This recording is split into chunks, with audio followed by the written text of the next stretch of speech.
ከባዱን እያቀለልኩልህ የ80 ሚስቴ ነች።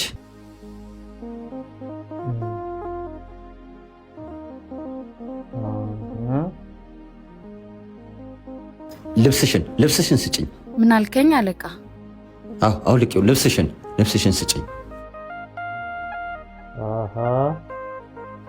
ምን ልታዘዝ? ለኔ ቡና።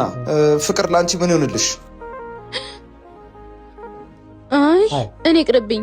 ለምን ፍቅር? ውሃ ጠማኝ ስትይ አልነበር እንዴ? አንድ ውሃና አንድ ቡና ይዘና። እሺ ተነስ እንሂድ።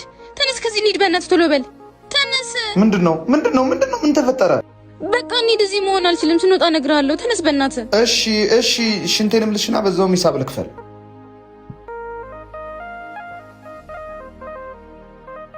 ከፍቅረኛ ጋር ታምራላችሁ። እናመሰግናለን። እኔም ሳላገባ እንደዚህ እንደናንተ ነበር የሚያደርገኝ።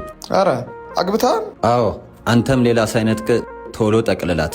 የእኔ ትንሽ ከባድ ነው። ሂሳብ አምጣለን።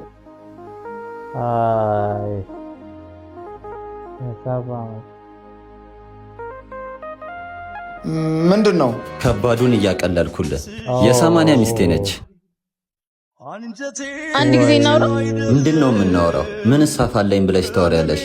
ፍቅር ወይስ ገንዘብ ያጎደልኩብሽ? ምን የምትይው ያለ ንገሪኝ። አየሽ፣ ማስረዳት የማትችይበት ቦታ ትገኝ ማለት ይህ ነው። ባለቤቱ ያልናቀውን አሉ። የሰው ሚስት ሆነ ከሌላ ወንድ ጋር